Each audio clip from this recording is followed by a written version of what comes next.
correctly, but when they're playing at a slow speed, they're playing this way.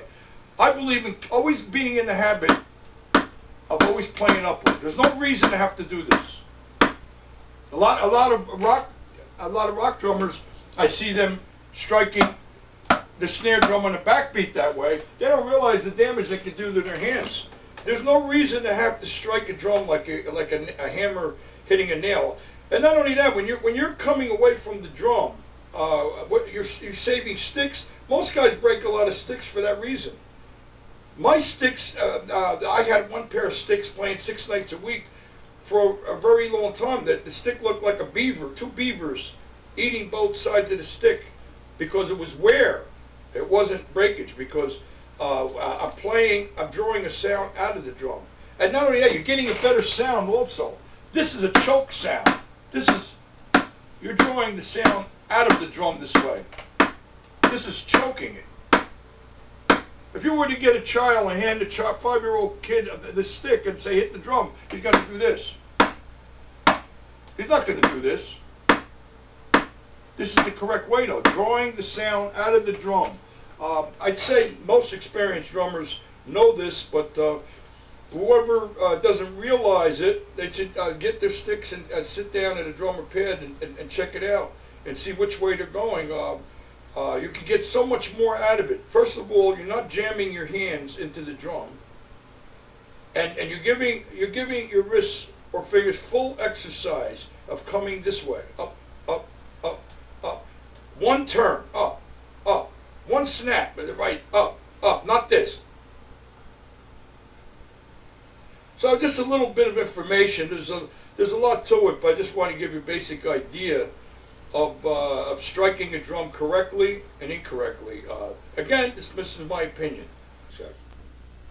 Another thing I like to discuss is drummers playing rudiments. I noticed that most drummers, if they're going to take a paradiddle, they want to work that paradiddle up as fast as they can. You see, a paradiddle or any kind of rudiment could be played melodically as well as fast. Gene Krupa was nowhere near as fast as Buddy was. Everybody knows that. But he could get a paradiddle, maybe pop, pop, pop, pop, pop, pop, and then a double, and he could make that paradiddle swing. You see, the drummers always look at these exercises as exercises to develop their speed. But they seem to forget that same exercise can develop their feel. So basically, if you're playing a rudiment, try to play it at all tempos, just like with I was telling you about the reading. Try to get all the tempos where you can play it with a feel. Because developing your feel is much more important than developing your speed. Most drummers don't realize that. They think, well, when I play a paradiddle, I'm going to play it and see if I can get it up to 140, playing 30-second notes. And their hands are always accustomed to playing at top speed with these rudiments. But basically, a rudiment can develop your feel as well as your chops. Because I'll bet you most drummers, if you ask them to play a paradiddle slow with feel, I bet you their hands want to fly. Their hands are saying, I don't want to play at this tempo. I can make. In other words, because you can make the rudiment at that tempo, it doesn't mean you're playing it musically.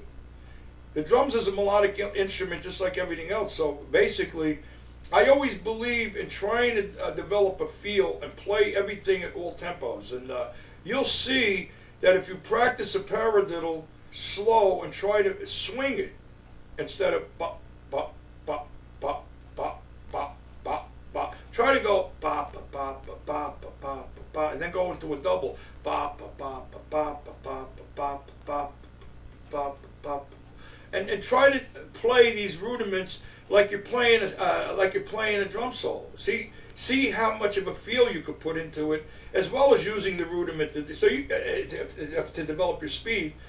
See if you can play with a feel. Use the rudiment for both situations. Don't just use the rudiment to see if you could play at 150 double that 30-second notes or whatever. Try to see if you could play that same rudiment with a feel, and you'll see that the rudiment could benefit you both ways, with a feel and with speed. Most drummers today play double pedals. I think double pedals is great. Some of the guys today have incredibly fast feet. Really, it's amazing how they can play